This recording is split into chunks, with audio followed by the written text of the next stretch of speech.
Hey everybody, welcome back. It's the Razzball Fantasy Baseball Podcast. I am Beaton, joined by that man across from me. If you're watching on YouTube, if you're just listening, it is the Fantasy Master Lothario himself, Gray Albright. How you doing, Gray?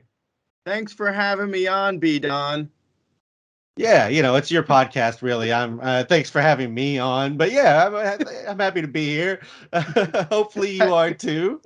I heard I was listening to a professional podcast this weekend, and they started by saying thanks for having me on. So I thought I, Thought it I would thought sound. that's that. I thought that would sound really professional until I said it, and then I realized that I guess you should be thanking me. No, Well, no, that sounds awful. No, we thank each other. We are equally grateful. Grateful? Brute Star grateful? be honest, Gray, we're not really We're grateful not for either of we're not us. It's really really just the people grateful. listening to our nonsense that we're grateful maybe I'm, for. I'm so Uh, I'm so I'm like that the Fonzie in Happy Days. This reference might be before your time, but he could never say sorry, so he'd be like he wouldn't be able to say sorry. So that's how I am with the word grateful. I'm, I'm so I'm so not grateful. I can't say the word. Hey, anyway, so the Dodgers saves this year. I think they could go to grateful. Okay, anyway, let's go. This podcast is already gonna be long. yeah, this is gonna be a long one. We're doing the rest of the top 100 outfielders here. So starting at 52. I mean, let's just high level, Gray. We're starting at 52 among outfielders in a five outfielder league. How many outfielders are you okay with from this group we're about to talk about? Let's start with the 12 team league. Um, well, I just got back from Florida, and boy, are my arms tired now. So I was in the labor draft, which is a 12-team mixed league, and these guys were basically your last outfielder. The first group, this first tier of guys that we're going to talk about. These were like, and I mean, a few guys sprinkled in that if someone liked a guy like someone who isn't in this tier maybe was drafted, but only for like a couple dollars, and that's 12-team mixed league. So we're starting from a place where these guys are already like 15-team mixed league or deeper, where they're really interesting. In a 12-team mixed league, as you'll hear, a lot of these guys, it's like, oh, it's your fifth outfielder, but waivers are pretty plentiful, so you shouldn't be too grateful if you draft one of these guys. Huh? I'm using the word of the day. There you go. All right, let's go ahead and get into it, and we'll talk about it like as we go through it. Who some of them are, like the playing time guys, who are the upside guys, who are some of the prospects that we want to see if they'll get a job. We'll try and kind of, point those out because depending on the league you're in, you may have a different use for some of them. But yeah, let's go ahead and start with number 52, which is Ramon Laureano. Last year in 94 games, he had 13 home runs, 11 stolen bases. He had 49, 34, and hit 211. You have him projected for 14 home runs, 15 stolen bases, 56, 59, and 231, and 477 at bats. I mean, he's going in the wrong direction. He had the PED pop, and then I mean, he's kind of going.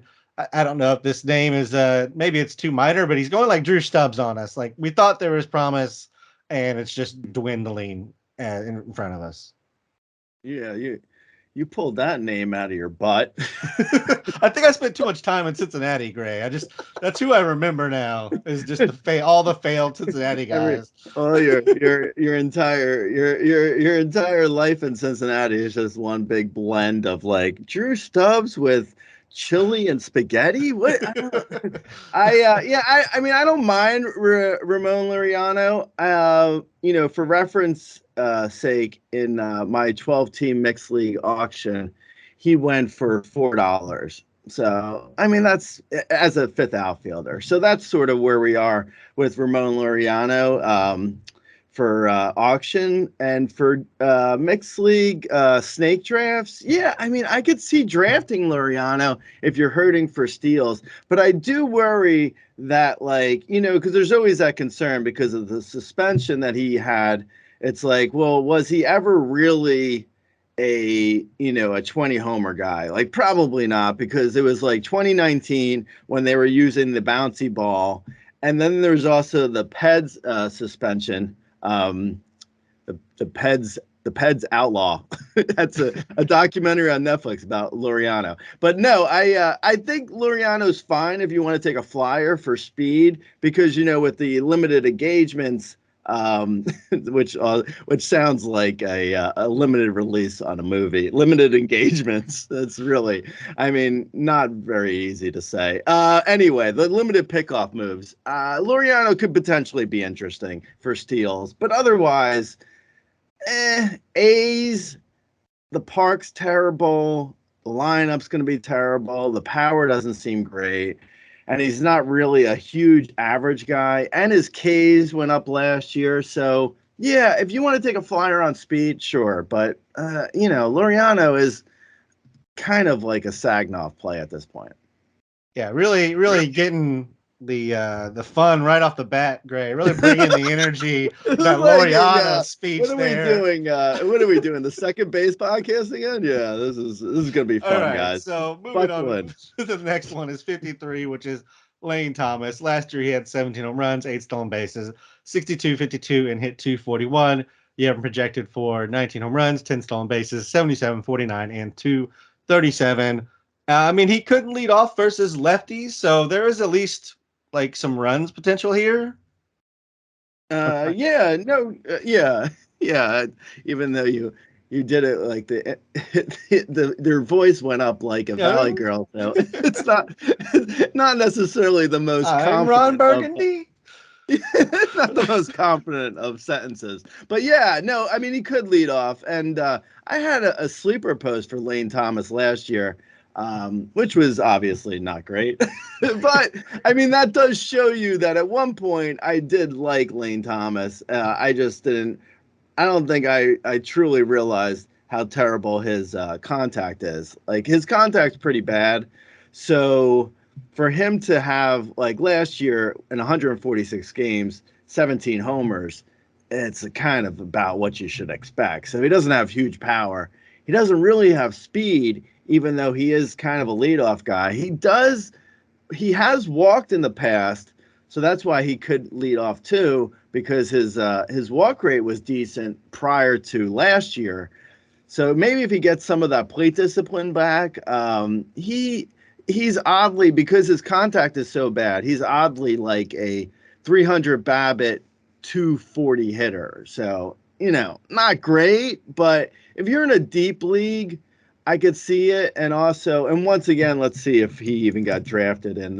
No, see, he didn't even go in my 12-team mixed league auction. So that's sort of where we are. It's like maybe 12-team, maybe he's on waivers in 12-team to see if maybe he starts the season hot, so he would be a hot potato. But more than likely, it's like borderline 12-team, maybe fourth outfielder in a 15-team for like runs, and potentially maybe like kind of neutral on homers, and a little on steals. Yeah, and that's kind of where we're going to be at a lot of these guys. They're either going to give you one thing and one thing only, or it's going to kind of be like they're going to give you a little bit of this and a little bit of that and probably hurt you here.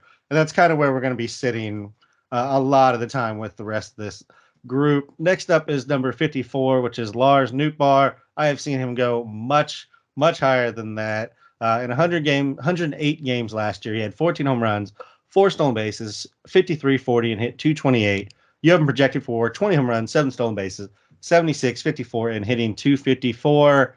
This is a StatCast guy. StatCast loves him. He's 26th in average exit velocity, 50th in hard hit, 38th in barrels. And he had the big second half where he hit 15 home runs. So there's a little bit of helium behind Lars Nootbaar, but I think we've talked about it before with St. Louis. Like, we don't really know where at bats are going with most people in St. Louis right now. Right. Yeah. Also, I'd like to. This is a good time to stop and thank my beautiful wife for my trip to Florida. She packed me a few new bars, which was really nice of her. So I just want to thank her for that. Yeah, I think honestly, I think I'm the low man on New Bar. I don't really get what people are seeing here. Like I mean, I heard what you said about the Statcast and the second half, and I mean, I see that, but I don't know, man. Like, so many times, like people read into second halves, like that second half is going to become the next year's full season. When in reality, that doesn't really happen as much as people think. Like, and more than likely, people have a good like 2 months at the end of last year, like a Joey Menendez kind of thing, and then this year they're just kind of like eh again. Like I honestly, and you mentioned too with the Cardinals have so many mouths to feed, and like I said, Newt Bar is delicious, but they don't have enough room for all these players. Like there's a good like five outfielders that the Cardinals really have to get at bats, and like I don't mind Newt Bar if he's in the lineup every day and he's hitting towards the top of it. Like okay, but that means that's going to cost either O'Neill. Currently I'm in love with Jordan Walker. We'll see. We'll see how that even sounds like a week from now. Like in a week from now, I may be like, well, okay, so he's gone 0 for 25.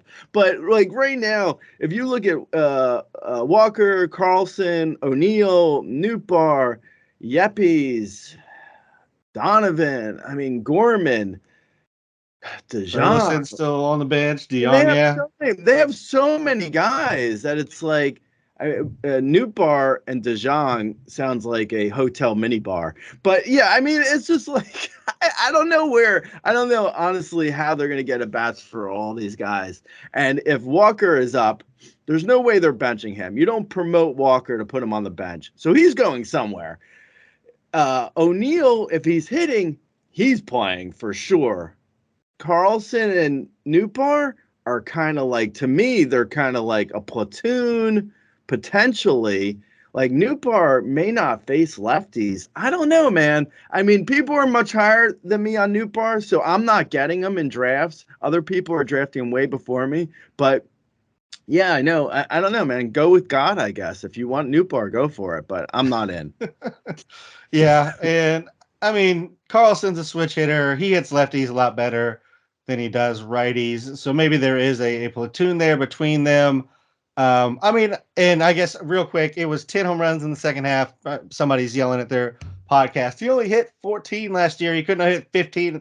No, he hit 10. Sorry, I messed that stat up. I like him. I like him where ADP says he's going, which is around 180.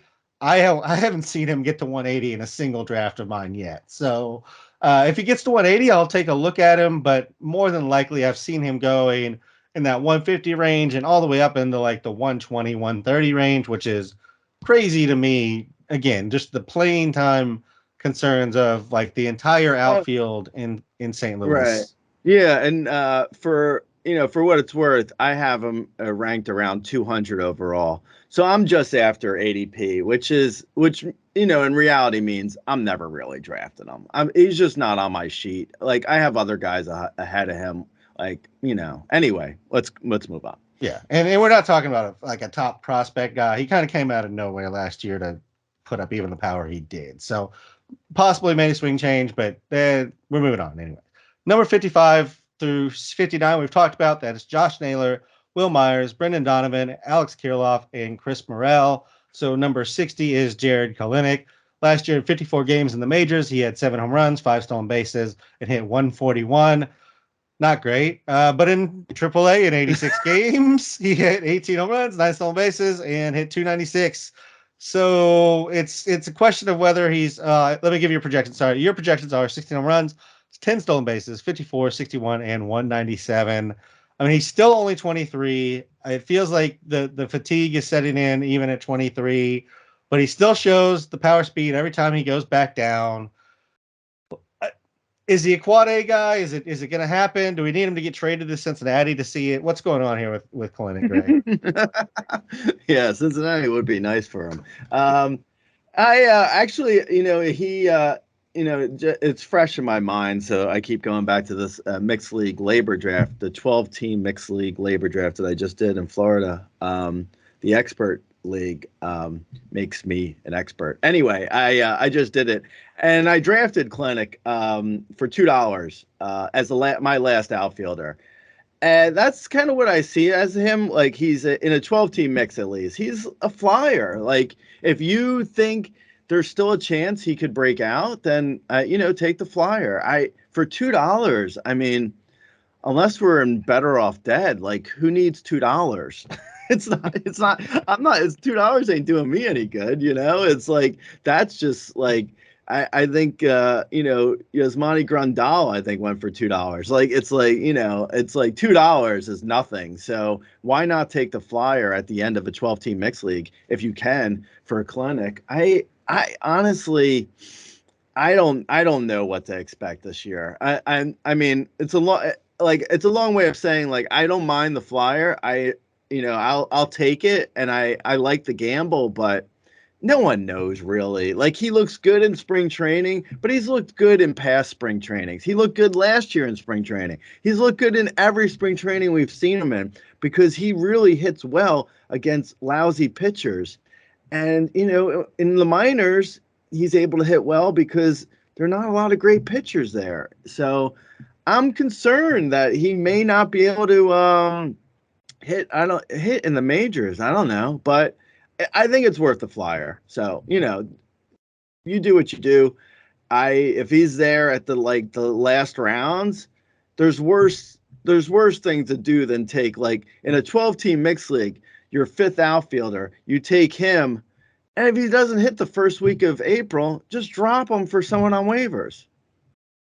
Yeah, I think that's pretty much where we're at. I mean, again, I like him. I'm willing to take the shot, but I mean, I'd be completely lying if I said I knew like what he was gonna be, or if this was the year it was gonna click, anything like that.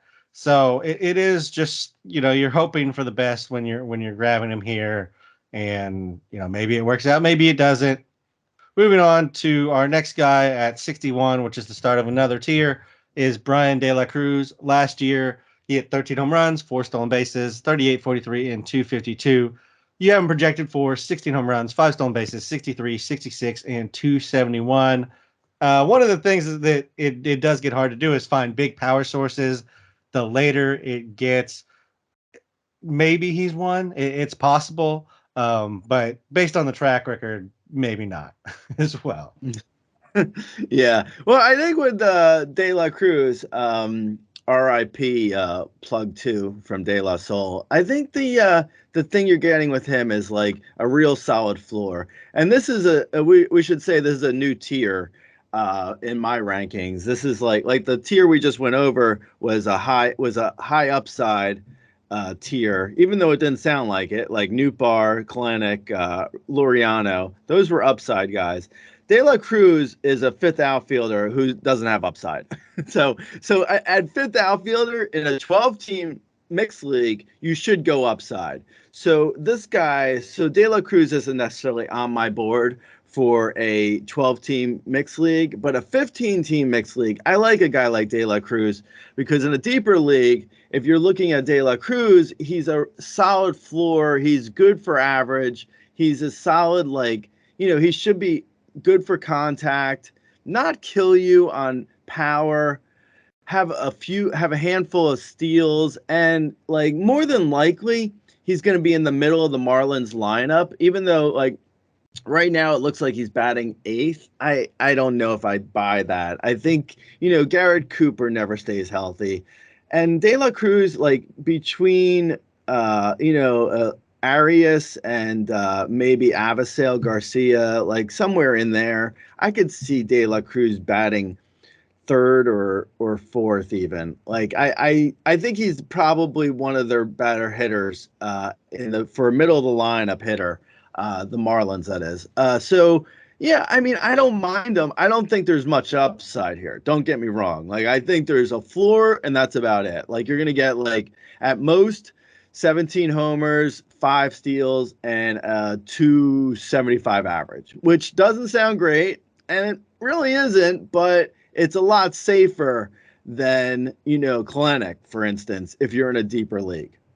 Yeah, and he's one of those guys that's weird, like reverse splits. He hits righties better than he hits lefties, so that kind of helps keep him in the lineup as well. And he did have a big September, so I've said it. I feel like I've said that about like 150 guys now that we've talked about through all the positions that they've had a big September. But I mean, he hit 388 with 6 home runs. He got the K rate down to 21% in that month. K rate's one of the fastest stabilizers. So maybe there was a swing approach change. Maybe somebody found something. So while I agree he's probably not going to provide a lot of upside, he's more of a safe play. I think there is a small amount of upside just based on what he did in September, if nothing with the K rate, which could potentially turn into a little bit more contact and maybe a bit higher base average for him.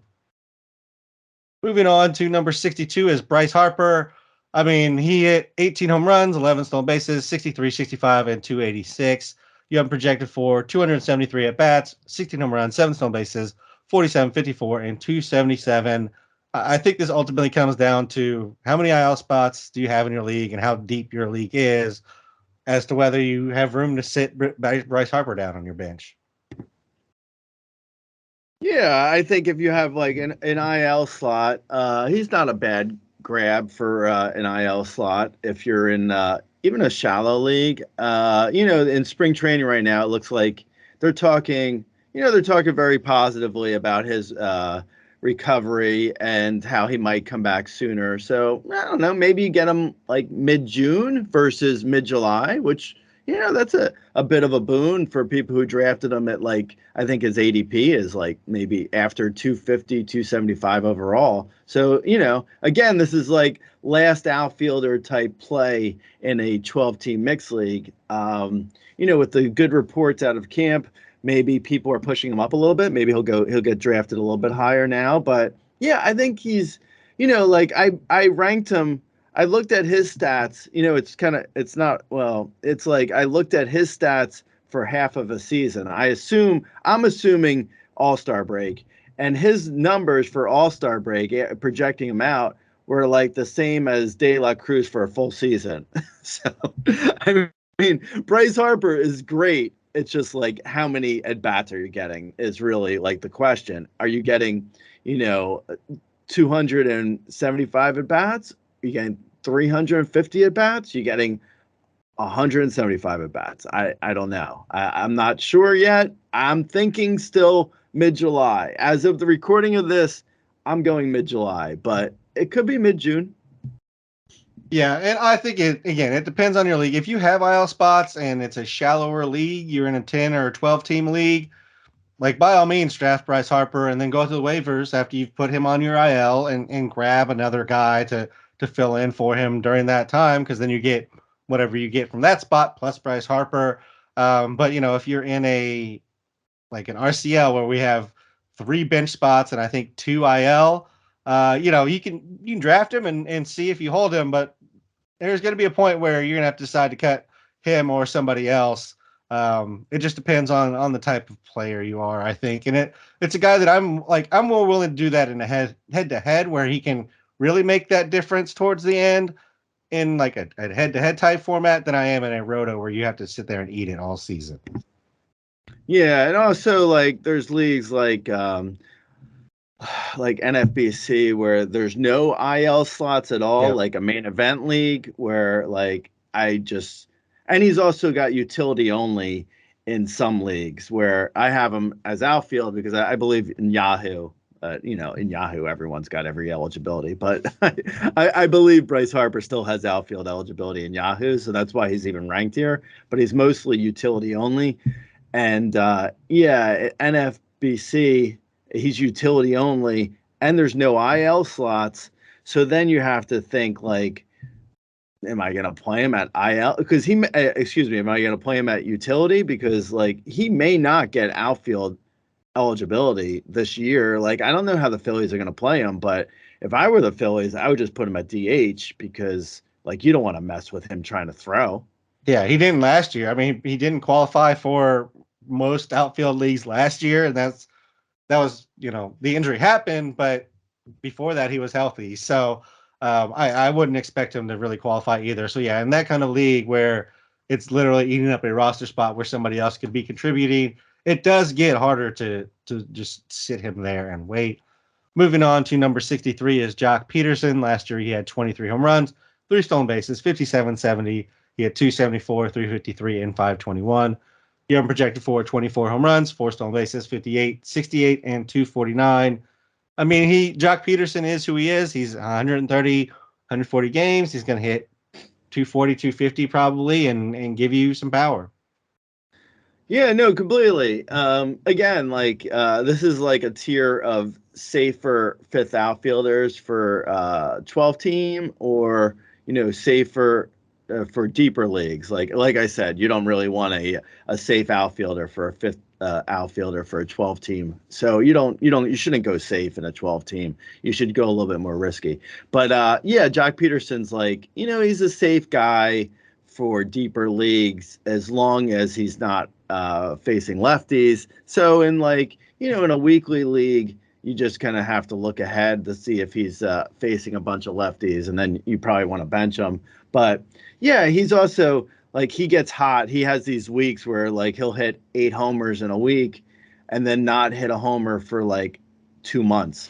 so, so he's, I mean, but at the end of the day, he gives you like, 25 homers, 60 runs, 70-ish RBIs, 245 average. So yeah, I mean, it's fine. It's not terrible. It's just, it depends on how you're building your team. Yeah, and you mentioned it. You have to kind of pay attention with him because he's one of the most platoon players. I mean, he's been platooning for the You last like really, 6 years. where you really have to you really have to pay attention to him when he's in your fantasy football league. That guy, man, with the IR slots. Like, what are you doing, Jock Peterson? How dare he do something every single person who plays fantasy sports does? All right, moving on to number 64 is Michael Conforto. Last time we saw him was 2021. He had 14 home runs, a stolen base, went 52, 55, and 232. Last full season he had was in 2019, which was the bouncy balls. He had 33 home runs and hit 257. Young projected for 14 home runs, 51, 59, and 254 after he missed all of last year with the shoulder surgery. I mean, I don't mind the shot here, Gray, but I feel like that's all we're really hoping for. Yeah, I mean, honestly, I think like I said, this is a tier of guys where, like, in the deeper league, I'm fine. Like a Conforto in like a 15 team or NL only, sure, go for it. But like, I just don't see him ever coming close to, like, I don't know, 25 homers even. Like he feels like very like kind of I mean, middle of the lineup, occasional homer, kind of blah, like with average like 250 maybe if you're lucky, 245 probably more likely. It's not, I mean, I don't know, 255 maybe. Yeah, I guess 255 is fine, but because like he doesn't actually strike out that much. So let's say 255, and he gets on base a lot. So on base percentage leagues, he gets a boost there for OBP, but he's just so boring. Even like I don't think, like, even if he's completely healthy, which I don't know 100% he is, but even if he's completely healthy, I just don't see a huge upside here. Like you said, 2019 was his real big year, but everyone had a big year in 2019. Kendall Marte looked like a 30 homer hitter in 2019. It's just not. It just wasn't a real. They weren't playing with a real baseball in 2019. Yeah, I mean, I think even if he gets back to it, it's like 25 home runs is the upside. I mean, he did have 27 home runs in 109 games in 2017. So I mean, he used to show that power. The Statcast numbers aren't favorable to what he did last year. or I mean, what he did in 2021 versus what he was doing. So, I mean, I think that decline was already happening a little bit at age 30. It becomes harder and harder for me to see him being a 30 home run threat, and he was never an average guy. So, um, as you mentioned, better in OBP. He's fine. He's fine. Moving on, we covered the next four. That's Juan Yepez, Lourdes Gurriel Jr., and Whit Merrifield, and then Trey Mancini. So number 69 is Andrew Benintendi. Last year, in 126 games, he had 5 home runs, 8 stolen bases, 54, 51, and hit 304. You have him projected for 14 home runs, 9 stolen bases, 86, 56, and 283.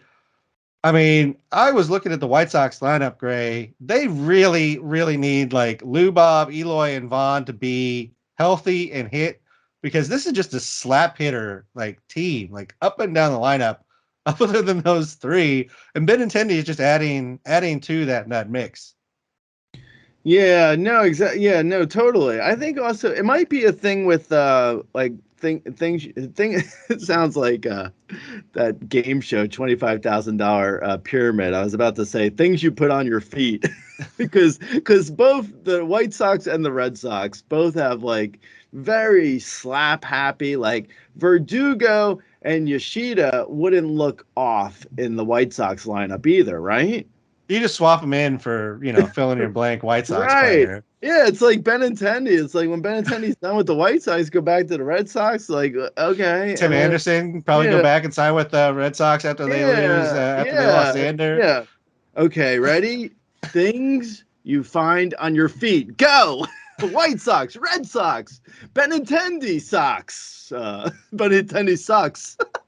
I don't like Benintendi. I mean, it might be me, but he is just so bland that he's another guy that like in a deeper league, fine, I get it. If you need to make a play for like counting stats like runs, RBIs, he won't kill you in average, but everything else is just so blah. Like he is not like last year in 126 games, 5 homers and 8 steals. Are you joking, man?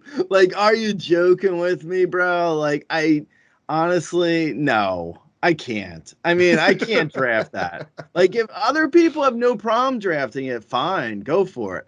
I personally can never draft that. Even in a deep league, like, I would go with like a Conforto or a Peterson before Ben. I don't know. Like I just can't draft Benintendi.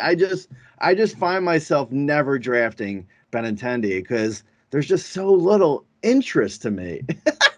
Yeah, Anyway. I get it. I sometimes end up with a guy like Benintendi, and it's either him or like any number of guys that are kind of like they're in a good spot in the lineup. They hit for good average, and they don't do a whole lot else because I go a little bit less average in the beginning sometimes. Like I'll go with Adalis Garcia, and I'll go with just some of the guys who are more power speed, less like 100% certain that they're going to hit for a good average necessarily.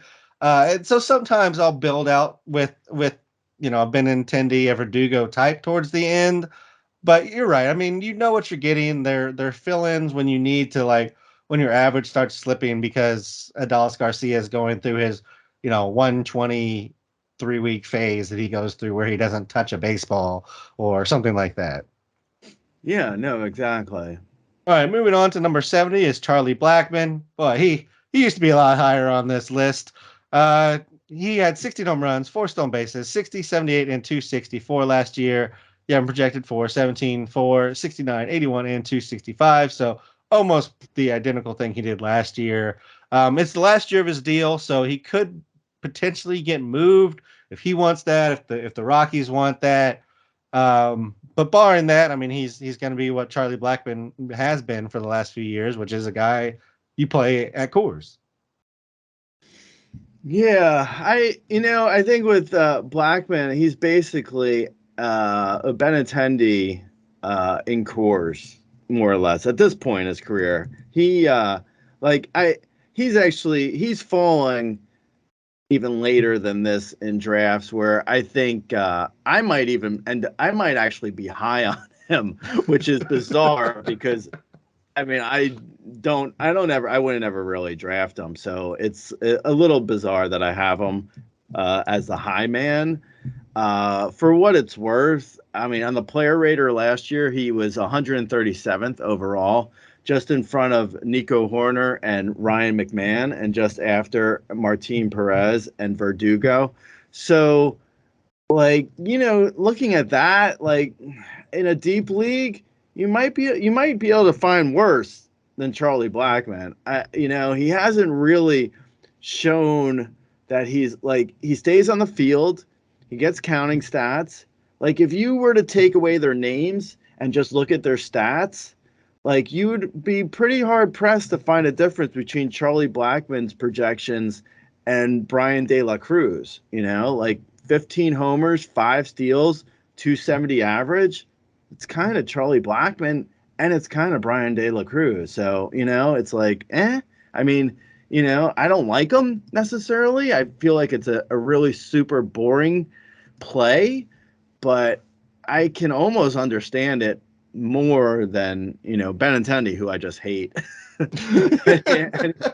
Anyway, Even though it's like the same exact number, yeah, it's the same. It's the without having same. to I worry mean, no, about home field. I'm totally. I'll cop to being irrationally low on Benintendi and okay with Blackman, but I do have Benintendi ranked above Blackman, so for whatever that's worth, I'm honestly take me out of this equation because I'm not drafting any of these guys. I look at that like when they get to the top of my top of ADP on my queue, I look at them and I'm like, let's see if I can draft a pitcher.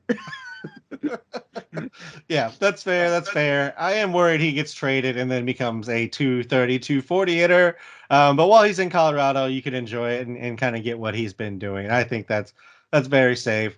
Number 71 is Jorge Soler. Not safe at all. Last year, he had 13 home runs and hit 207 in 72 games. You're projected for 24 home runs, 62, 74, and 221. I mean, as I mentioned, it's hard to find big power sources late. He could be one. He did have back issues last year, so was it the back or is he cooked? Where are you falling in that debate there, Gray? I think I've drafted him once or twice already because, as you said, it is hard to find power. Like you start getting at this deep in leagues, and especially in deeper leagues, like in a 12-team mixed league. I'm not really interested in Jorge Solar, but in like a 15-team mixed league, it's hard to find guys who are capable of giving you a 35 homer season. Like there's not a ton of those guys in the league right now because the ball was dead last year. So everyone's assuming it's going to be dead again. So if it is dead again this May on Netflix and on MLB Network. I think he's like one of the few guys, like you said, like one of the few guys who could potentially give you 30 plus homers. I'm not saying he's going to do that, but there's very few guys late in drafts. Like when you get to like the Solars of the world, like you're looking at like the Austin Hayeses of the world, and you're like, I don't like personally. Well, I don't know. I don't think we've gone to Austin Hayes yet. I don't necessarily hate Hayes, but that's like where you are in the draft, and it's like, I like some guys in a deep league for like upside and flyers and potentially like to be good, but that's all you're getting here is potential, and there's not a ton of potentially 35 home run guys left in the league this late in draft. So for that reason, I have drafted Jorge Solar in a couple deep leagues, not a 12-team mix league. Yeah, I'm with you that like if you're looking for power, he's one of those guys that you can take that shot on, and it could come back. My case for it not coming back and why he is down this far. Obviously, the average plummeted. He's older. He's getting hurt. His launch angle is down from like the power years of 2019 2021. Barrel rates down from that same period. Hard hit rates down versus like everything's down across the board, and that doesn't look good. So it's possible. I mean, he's a big guy. There's plenty of power there to do it. And even last year, he was on pace for mid-20s home runs. So even if he's cooked, he's still probably providing 25 home runs. It just doesn't come at a 200 average or sub 200 average. Like, even if he's cooked. I mean, I think so. I mean, like the numbers last year weren't good. So even if he's that player, he was on pace for 25 home runs. So I'm just Yeah, saying, yeah. it's No, I still agree. No, possible. I totally agree. Even if he's cooked. All Yeah, right, okay. moving on All to right. number 72 is Mike Yastrzemski Jr. Last year he had 17 home Speaking of runs. speaking of speaking of cooked, welcome to Carl's Jr. Jr. You have him projected for 20 home runs, 6 stolen bases, 69, 62, and 226. I mean, he should sit somewhere in a not the very bottom of the terrible Giants lineup, and he has a little bit of power upside here, Gray. That's about as good as I can do on Mike Yaz. Yeah, I don't think I've drafted him yet, so this is gonna sound a little bit hollow, but when I say I would draft him, I haven't, but I would. I think he's kind of like in that he's in that middle, not a great lineup, but he's in the middle somewhere. I think maybe he hits as high as second, maybe he hits as low as like sixth, probably hits like fourth or fifth, depending on if Haniger stays on the field. Oh, is it my You draft? are up. I am actually up. Professionalism. That is no, it's actually very true. I am up. Thank you. Thanks for having me on, Gray. Oh man, that is awesome. Obviously, I have 6 draft windows open right now. So anyway, with Yastrzemski, he like feels like one of the few guys in the Giants lineup that isn't going to platoon. Like it's like him, Estrada, and Haniger. They're just not going to platoon, so they're going to be playing every day. So I like them.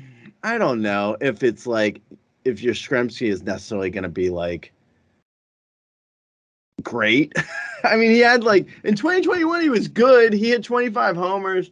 Like he has a little bit of power. I don't know. I don't mind him, to be honest, but again, I haven't drafted him, so take that for what it's worth.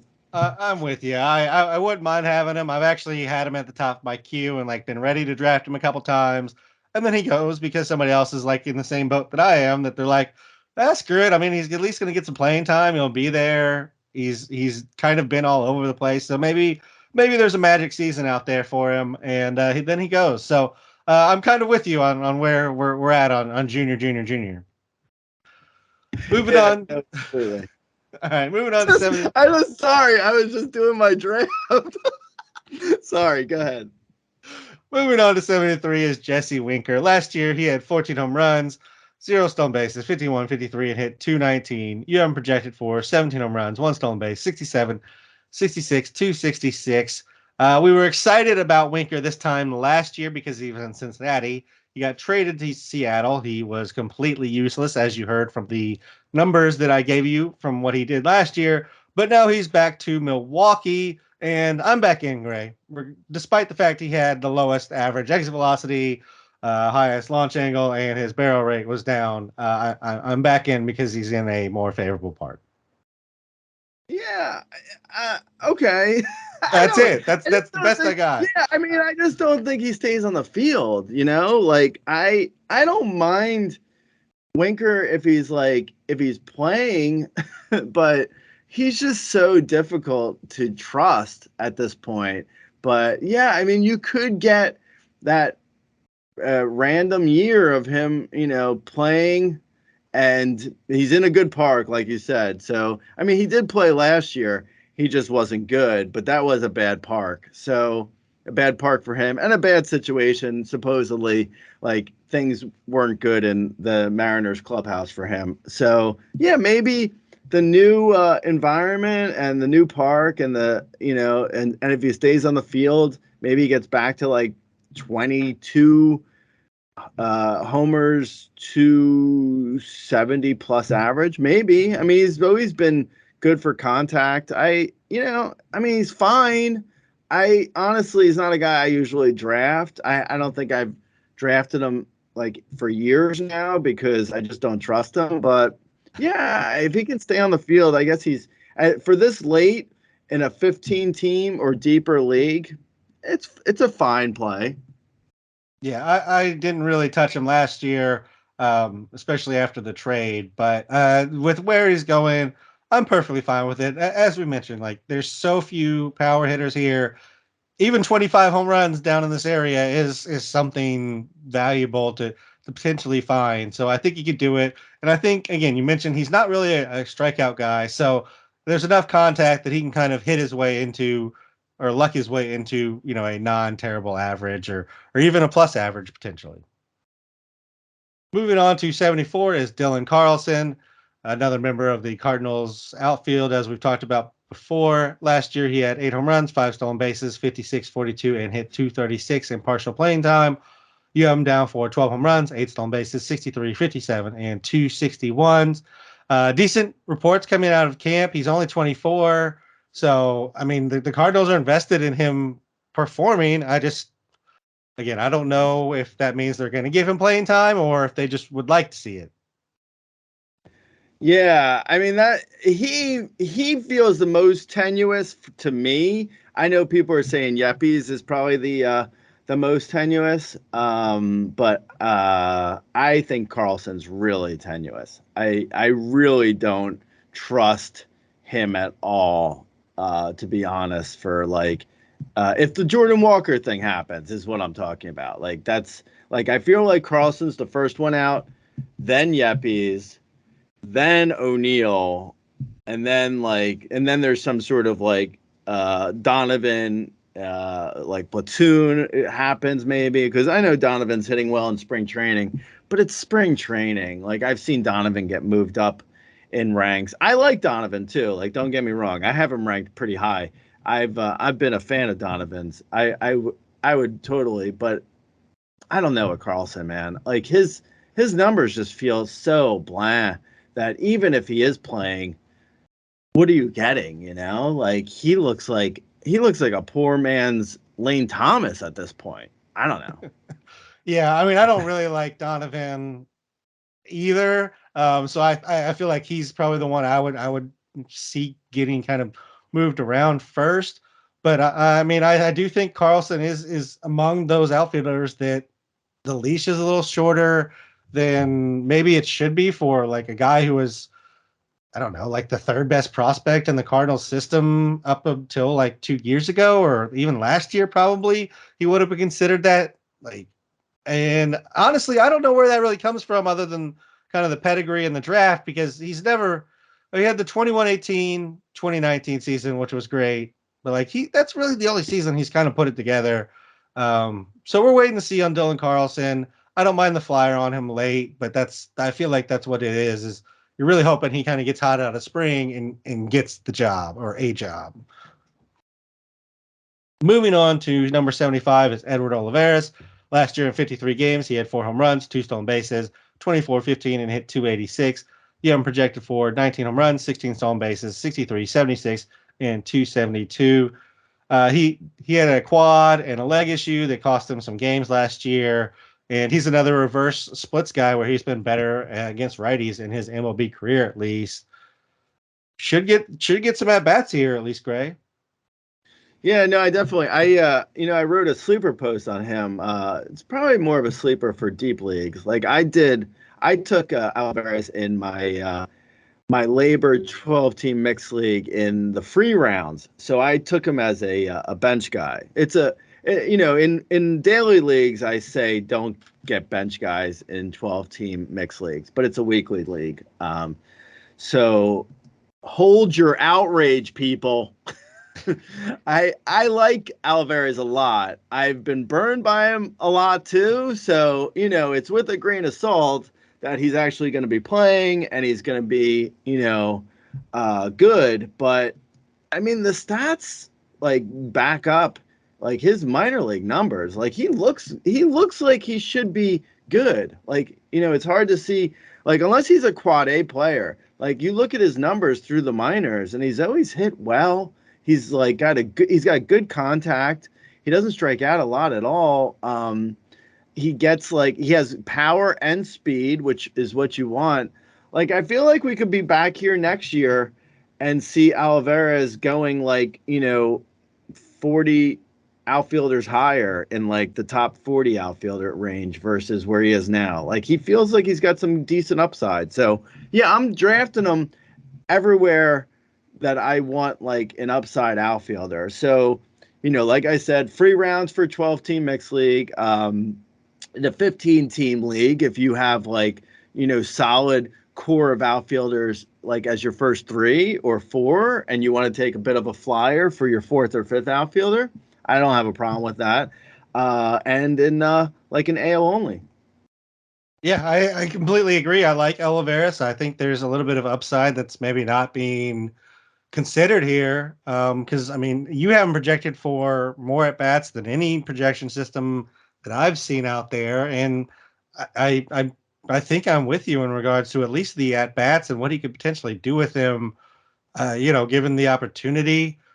So yeah, I'm with you on Edward Olivares. I like him as a sleeper, a guy that you can grab late, very late in your drafts, and also with you that he could go, you know, several tiers higher next year when we're talking about outfielders. Moving on to number 76 is Brandon Marsh. Last year he had 11 home runs, 10 stolen bases, 49-52, and hit 245. You have him projected for 13 home runs, 14 stolen bases, 53-48, and hitting 240. This is only his 25-year-old season. He got moved from Los Angeles to Philly. I guess the biggest issue is kind of he's going to be stuck at the bottom of the order because Philly's pretty much set at the top. Yeah, I also, because he also feels like the first guy who loses at bats if they need to get anyone at bats. Like, I don't know Edmundo Sousa, Josh Harrison. I'm not saying these guys are good, so don't get me wrong. I don't think they should play over Marsh, but if someone's getting arrested, it's or someone's getting platooned out at all, it would probably be him, especially versus lefties.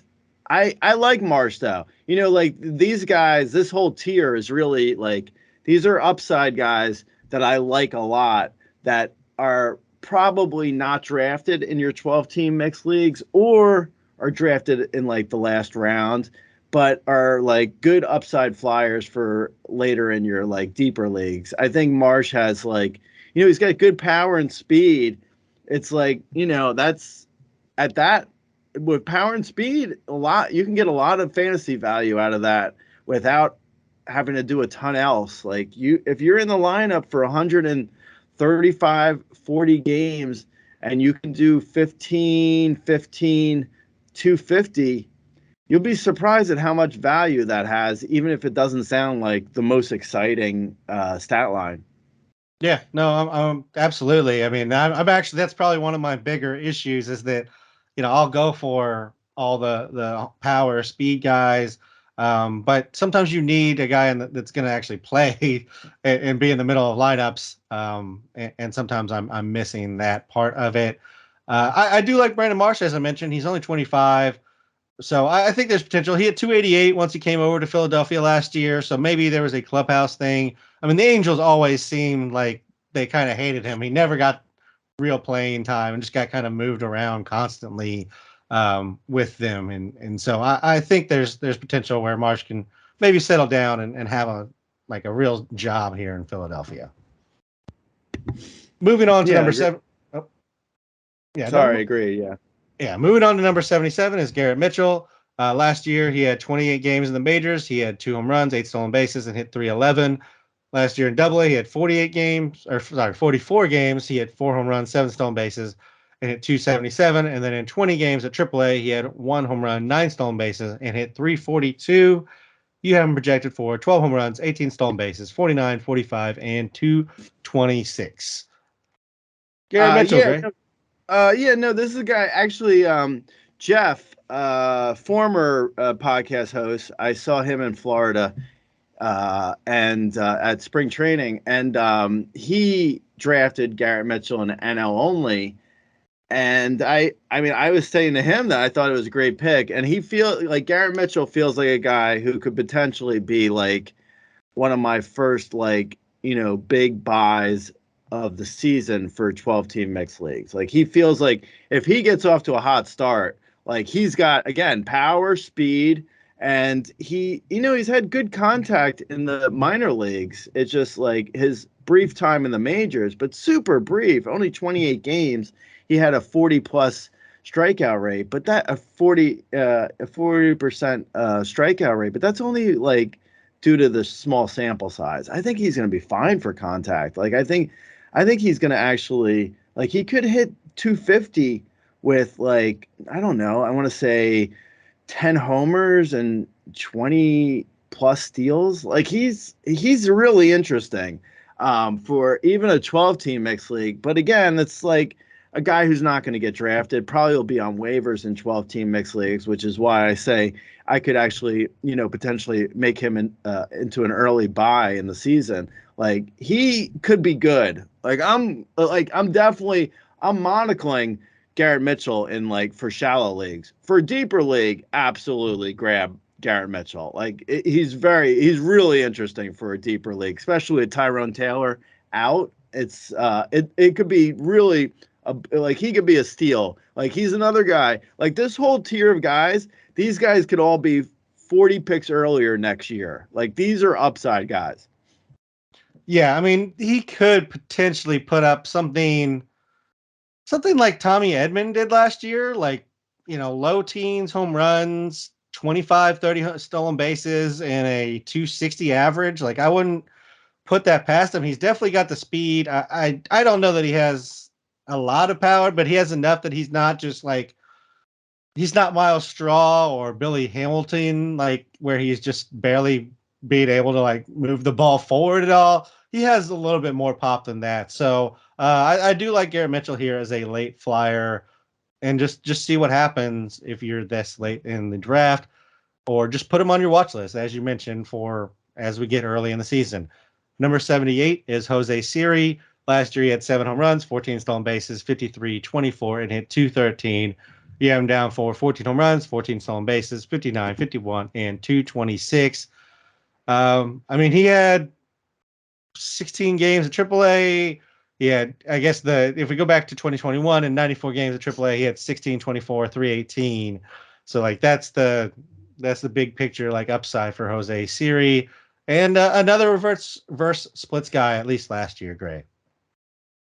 Yeah, yeah. I mean, another guy who's just like so like his numbers just jump off the page. Like Jose Siri could be probably like a top like if he can control his contact because his contact is the biggest issue here. So like you mentioned his AAA line of 16 24 318, but he did it with a 31% strikeout rate and he's had a 33.4% strikeout rate in the majors. So if he's able to get to like a 27% strikeout rate and hit 240 plus, he could be a 17 to 20 homer, 17 to 25 steal hitter, which is like, I mean, that's like a top 30 outfielder. Like Jose Siri to me is like, again, like I didn't write a sleeper for Jose Siri because I do think the contact is a mess a bit and he could hit 190 and get platooned. So I think the downside is actually pretty severe with Jose Siri, but potential upside is like enormous. Like he could be excellent, but unfortunately he's older.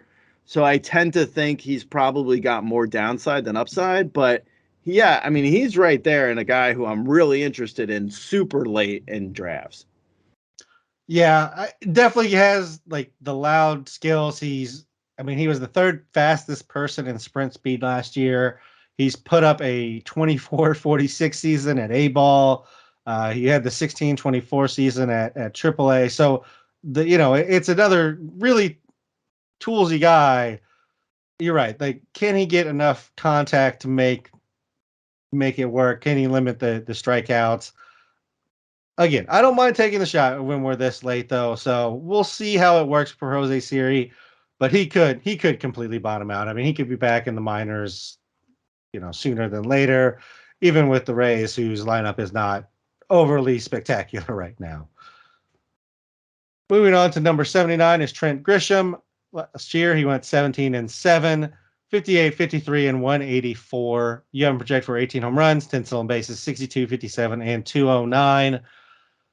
I mean, why were we excited? Why were people excited about Trent Grisham last year, Gray? Like, what was what was the reason?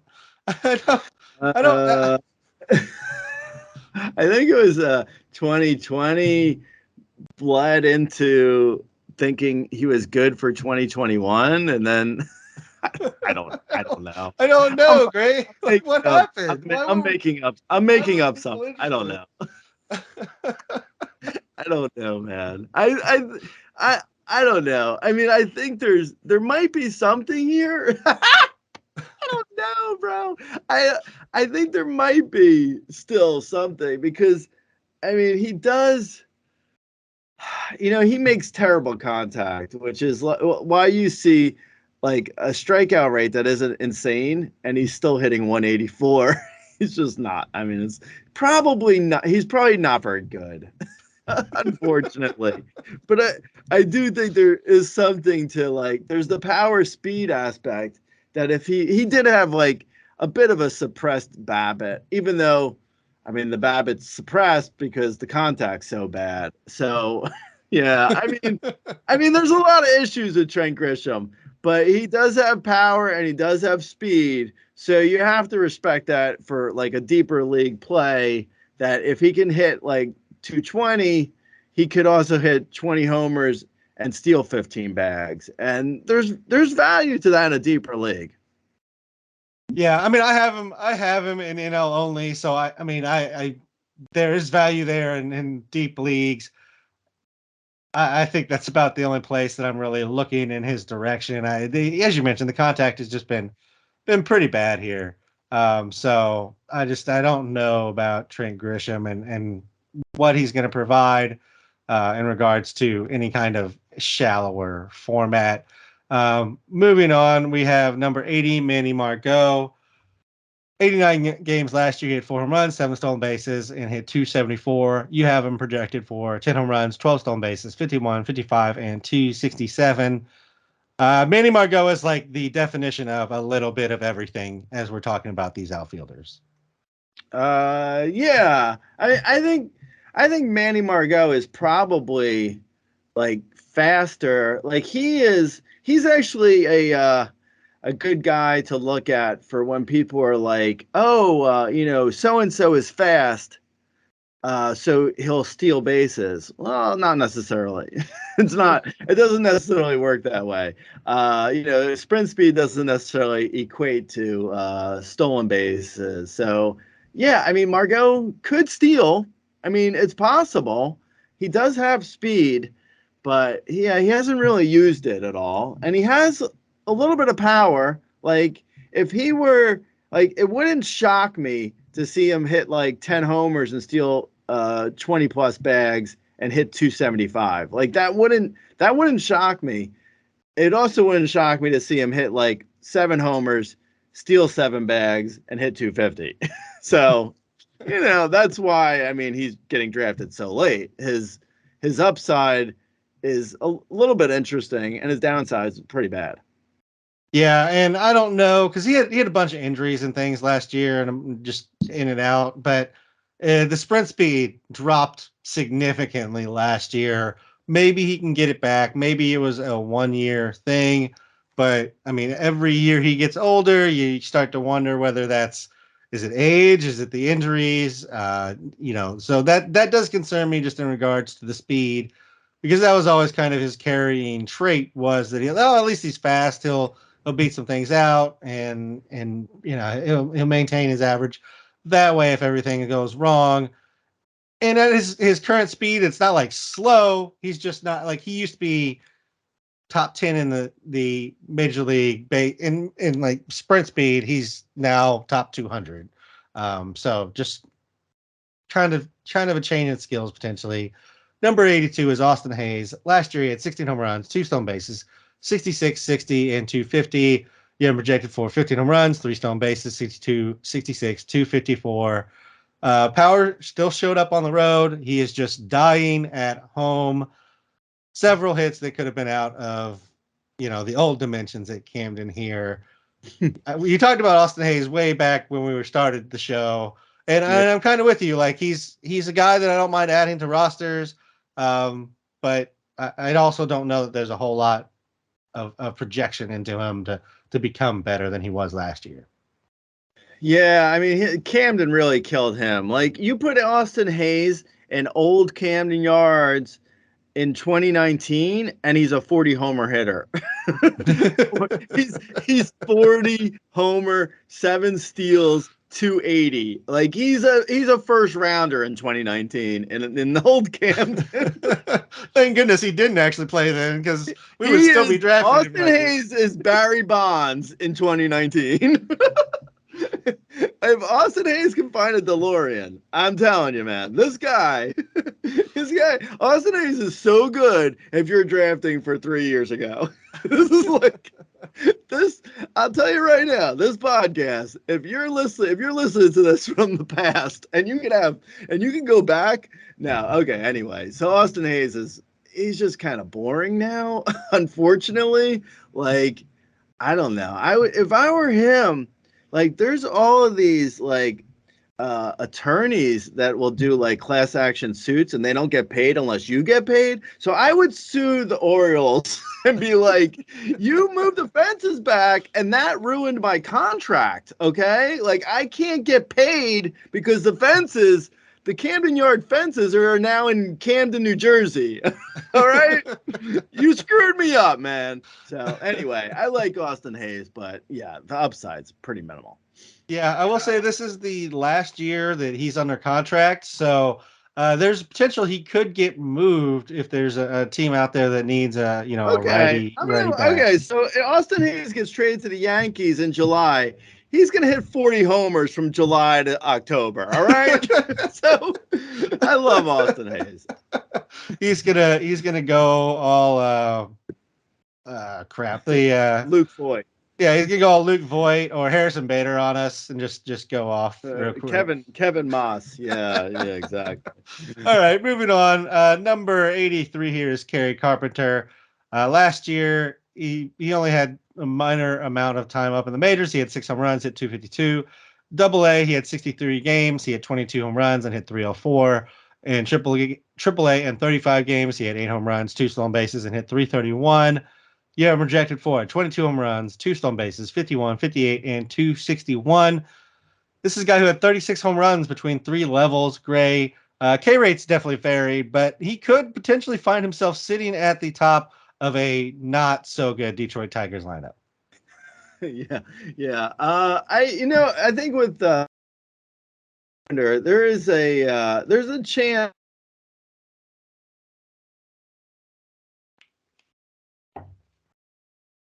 season or something, or in April, like a guy who I'm really excited about in April who could be breaking out. Like, there's a chance for Kerry Carpenter if he's playing every day and he has a hot like early April. I could see him getting added to all teams. Like, he has potential. But yeah, I mean, he's got a hit essentially. He's not at the point where, like, I could see him being an early guy for like Fab, but platooning out against lefties and a terrible lineup, like, he needs to hit in order to really earn his spot in most fantasy leagues outside of, like, obviously like AL only, but AL only, everyone's rostered in AL only. So yeah, I don't mind Kerry Carpenter though for a potential upside play in a deeper league. Yeah, I actually like some Kerry Carpenter. Again, I think just because of the opportunity. I mean, there's really nobody in front of him that Detroit should say needs to be playing. And again, if he can kind of stick at the top of the order, he definitely showed some pop last year, even in his minor time up, which was 31 games. I mean, 6 home runs in 31 games isn't terrible. I'm interested. I'm willing to take the shot later in drafts and just see what happens. Even in like a 15 team mixed where he's probably still not drafted in those. I would probably take a shot on him as my last player. Number 84 is Leody Taveras. Last year, he had 5 home runs, 11 stolen bases, 39, 34, and hit 261. You have him projected for 8 home runs, 16 stolen bases, 54, 59, and 264. Is he really only 24, Gray? I feel like he's been around for like 3 decades. How is he only 24 years old? Like that can't be right.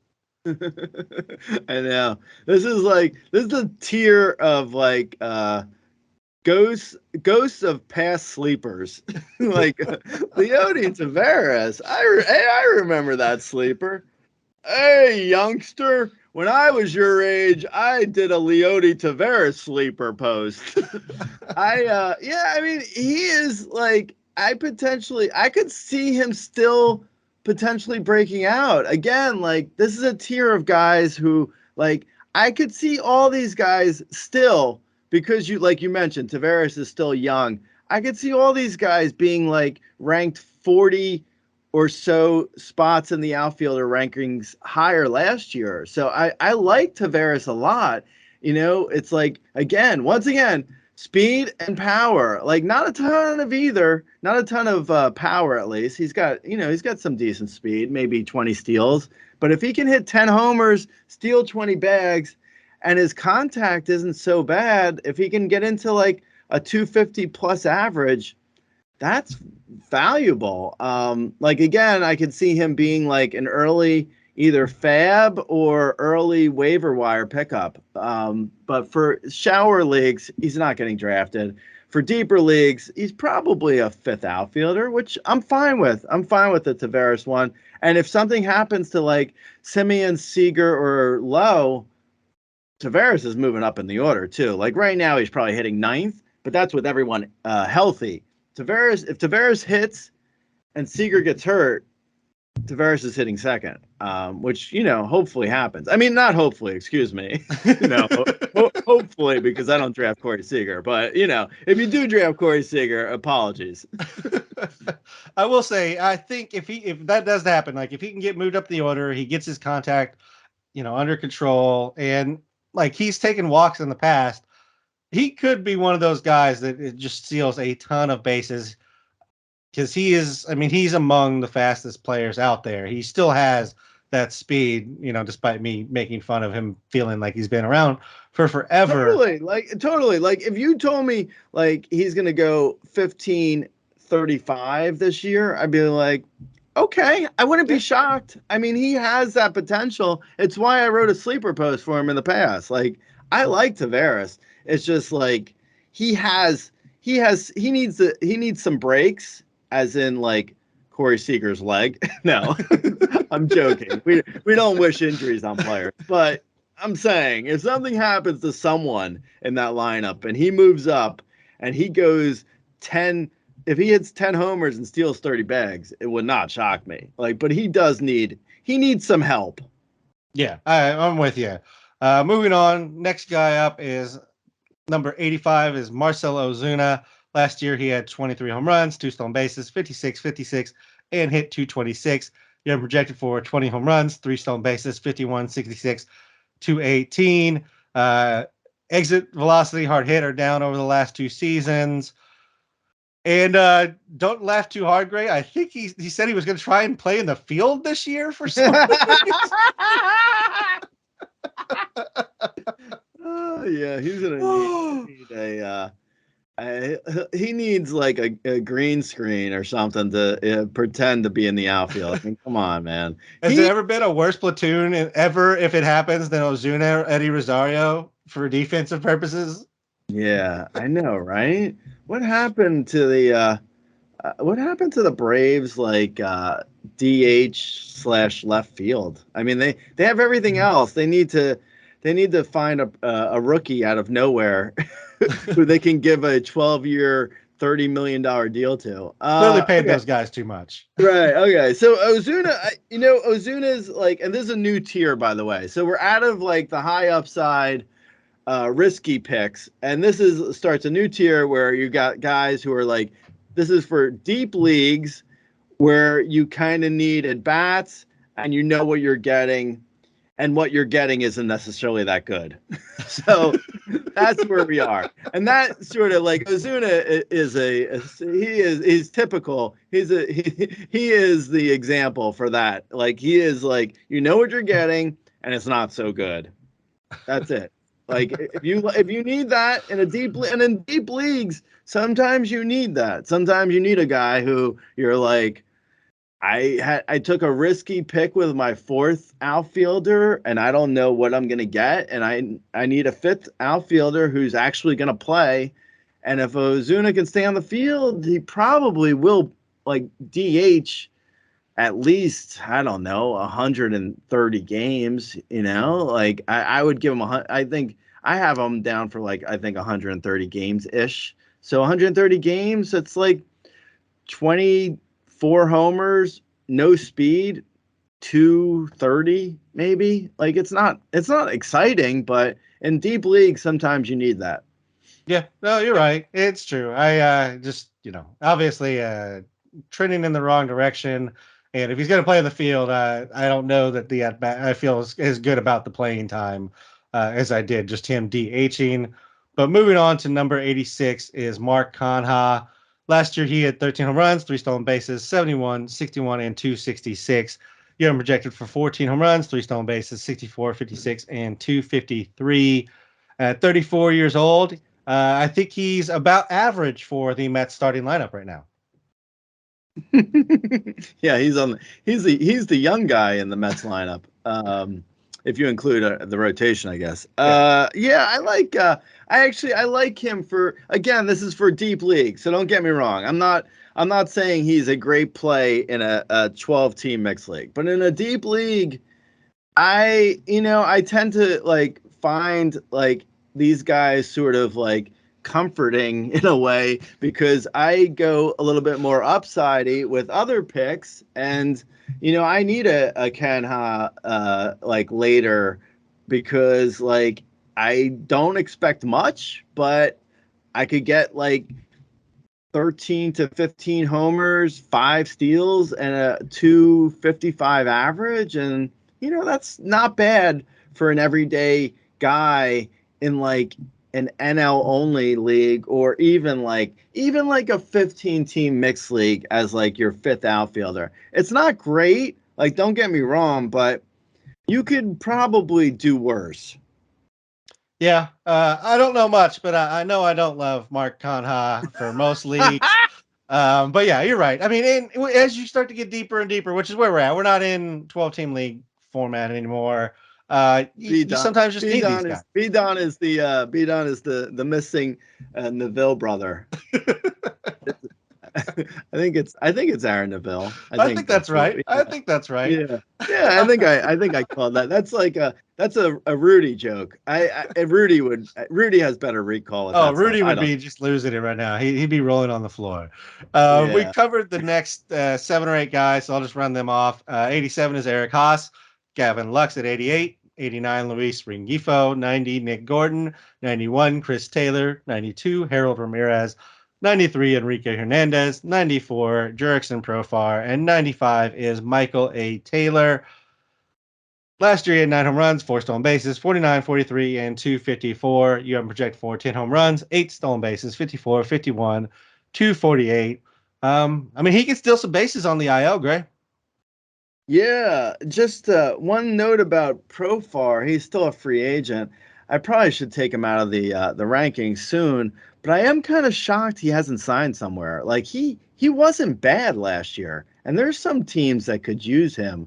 By the time people listen to this, maybe he has signed somewhere, but but as of the taping of this, he hasn't, which is kind of surprising to be honest. Like I thought, like he feels like, I mean, how much worse is like he than to like, I don't know, Enrique Hernandez, like Jerickson Profar or Enrique Hernandez, Harold Ramirez, like they all kind of feel similar. Anyway, with that aside, Michael A. Taylor, yeah, I mean, this is now like these are still like guys who have everyday at bats where you're like, why is he playing so much? that's that's that's basically this tier.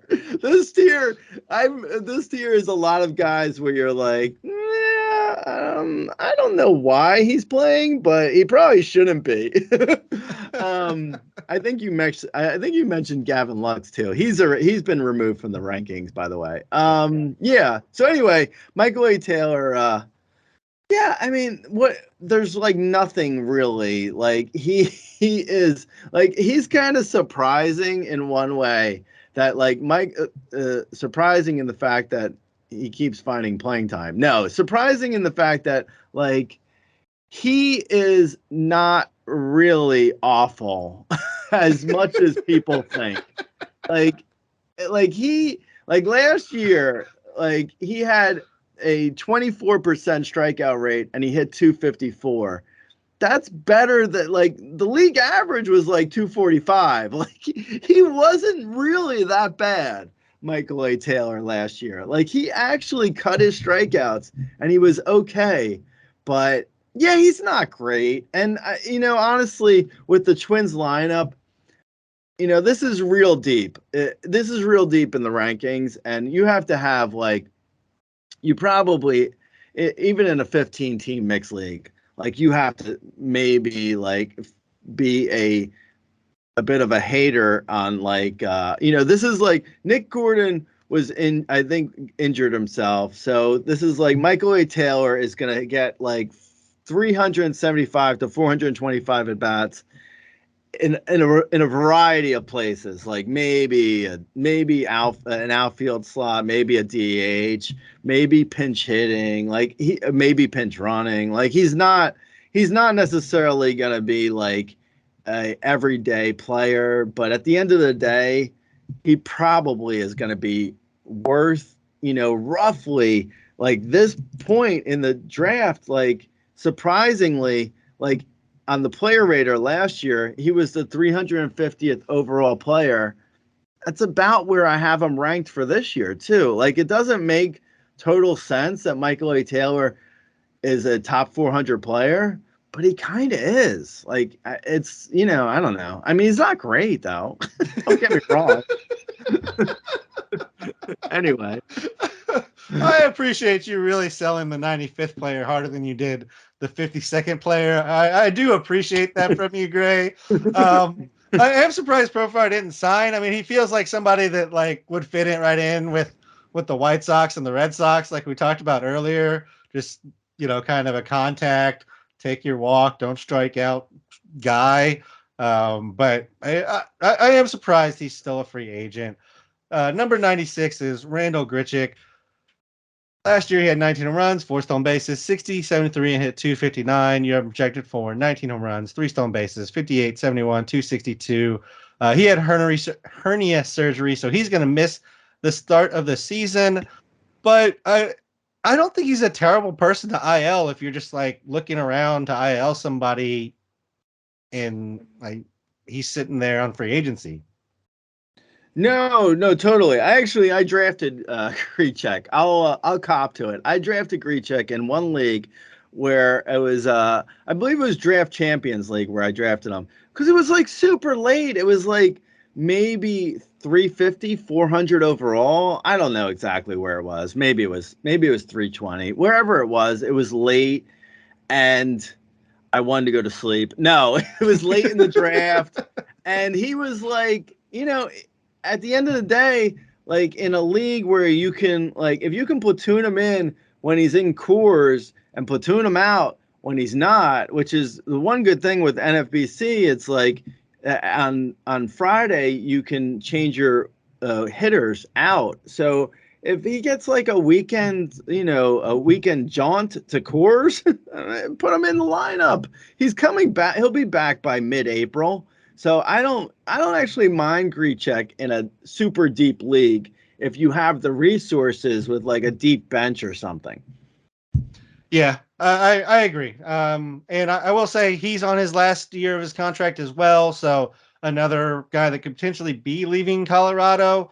But I mean, we kind of already seen him outside of Colorado. We know it's pretty much just the average is going to drop out a little bit. He'll be, probably closer to a 230, 240 hitter rather than a 260 like he was last season. And that's pretty much the only difference.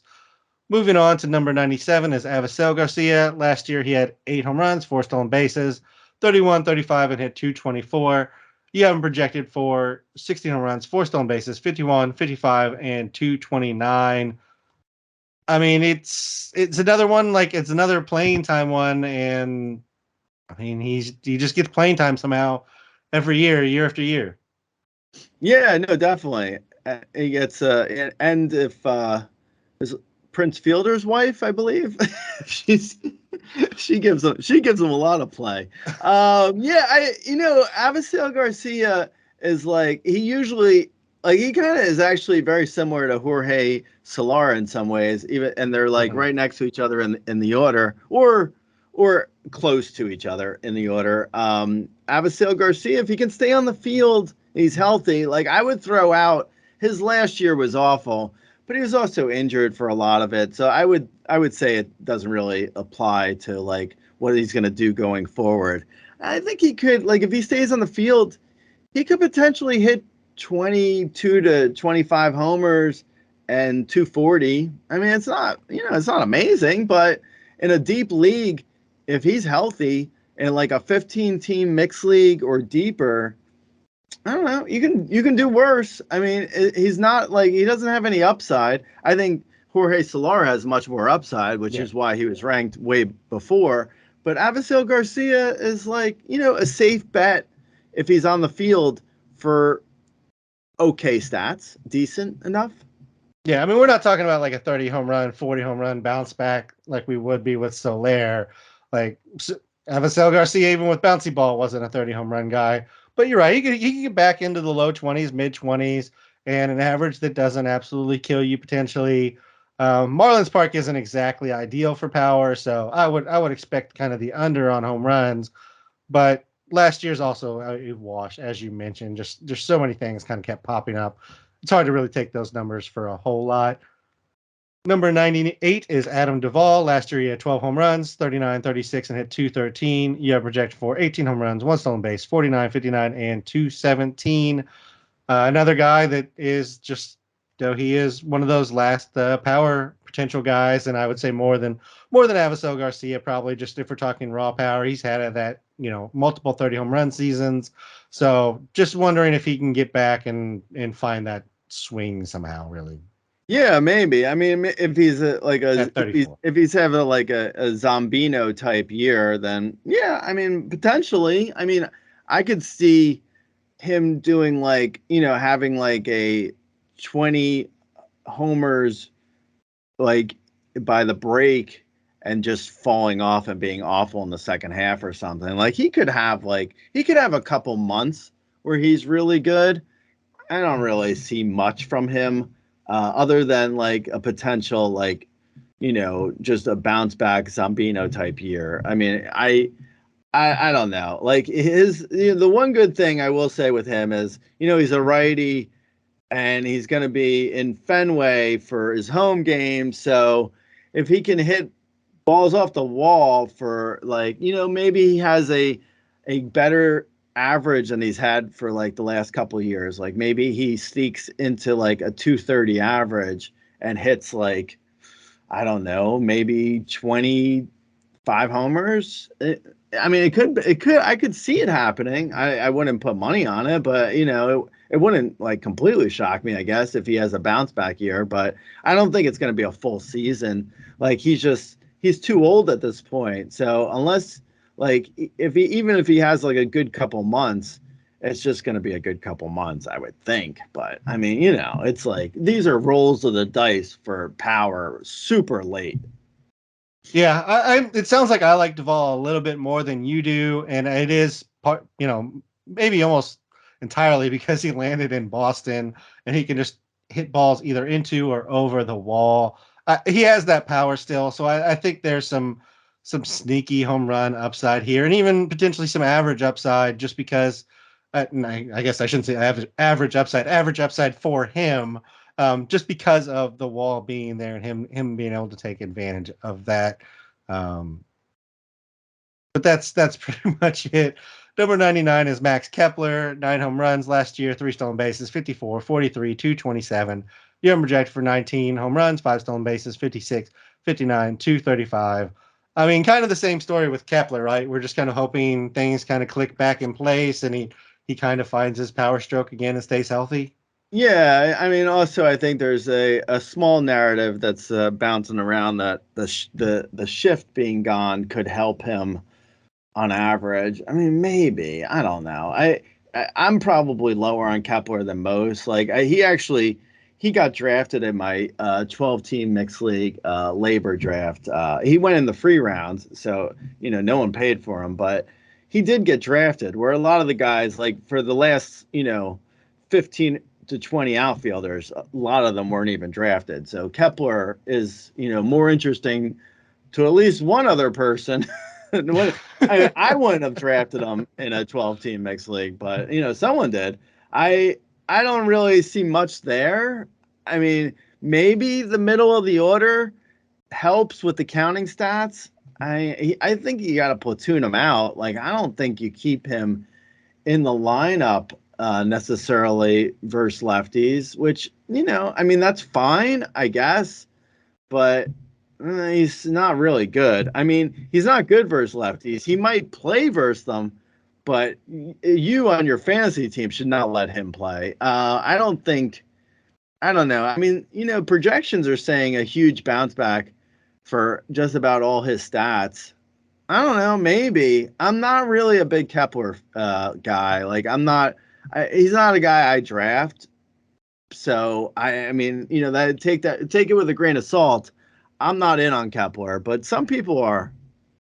Yeah, I'm more in your camp. I mean, I think the upside is like 20 home runs and a handful of stolen bases with a pretty not great average still. Like 250 is like the upside for the average. So I'm not a big Kepler guy either. He does go a little bit ahead of this because he does sit, or at least he's projected right now to sit in the middle of the order. But like the guys behind him could easily start moving up above him if he doesn't get his act together. Like Miranda could go above him, Gallo could go above him. He just gets his power swing back. Kirilloff could go above him if he stays healthy. Like any of these guys could start moving above Kepler, which all of a sudden means he's a 7 through 9 hitter, and the counting stats we thought we were getting aren't even there from him. So I'm kind of out on him as well. Moving on to number 100 is Michael Brantley. Last year he had 5 home runs, 1 stolen base, 28, 26, and hit 288. You have him projected for 7 home runs, 1 stolen base, 63, 51, and 280. Gray. I mean, Brantley is he's the type of hitter that they want, and so they brought him back for whatever games that he can give them. Yeah, no, he is the type of guy that like he is going to be more valuable than you think, but also not really startable in most leagues outside Yeah. of like super deep leagues. Like you're gonna get solid. You're gonna get like a 275, 280 average with like 8 homers, 2 steals, and like 70 runs, which sounds like awful. But in reality, like at the end of the day, he's probably going to end up higher on the player rater than a lot of guys we've talked about in the last like 20 minutes. But trying to roster Brantley, I mean, good night, God bless, Yeah, man. that's if he stays on the field. that's Yeah, that's the other concern yeah, at right. 36 years old. Yeah. Oh, totally. Yeah, no. This is assuming health, which, I wouldn't assume either, but I mean, even with health, I wouldn't like he's not the kind of guy I roster. I mean, I wouldn't roster him on any of my teams, but sitting between Altuve and Bregman and Yordan Alvarez, you can find worse places to sit in a lineup, like he could get 70 runs in 120 games. Like he could be valuable, just not at all interesting for fantasy. Yeah, I mean he could probably score like 40 runs just with just walks if he just stays Right. healthy. Yeah. But yeah, I don't think he stays healthy, so it's not a guy I tend to have. But you're right. On a per game basis, he's probably fine, and if he stays healthy, he's probably producing. Kind of him and like the AJ Pollock like per game type of thing, and it's just This is wait. actually so this is like blow your mind how okay, so I'll tell you this. So he's been playing since 2009, his career since 2009, and he has a 298 career batting average, almost 300 batting average. Guess how many hits he has? He has um, he so he's been playing. has he has so little playing time from 2009. So So like a 13 good hitter, like he's been, he'd get like 13 years, a 300 average, 13 years, and he only has 1,600 hits. I mean, Jesus, man. What? that's like that's like the 8 or 9 seasons. Wade Boggs did that in 3 years, bro. Like, what? How do you only have 1,600 hits? I was looking at his career average, and I was like, wait a minute. Is Michael Brantley like a sneaky Hall of Famer? And then I saw his career stats. I'm like, wow, man, he's barely been on the field. Dude is never on the field. 13 years, and he only has 1,400 games. Anyway, there's Michael Brantley. Yeah, and that takes us to number 100, Gray. He's let's just grab a few as we're going. I mean, we're at 100. We've already said we're kind of out of the 10, 12 team mixed league.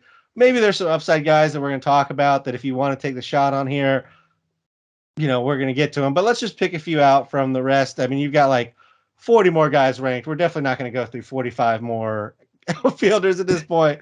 Let's just pick a few. Yeah, no. So there's actually for deeper leagues, there's a ton of guys who I'm still like completely interested in.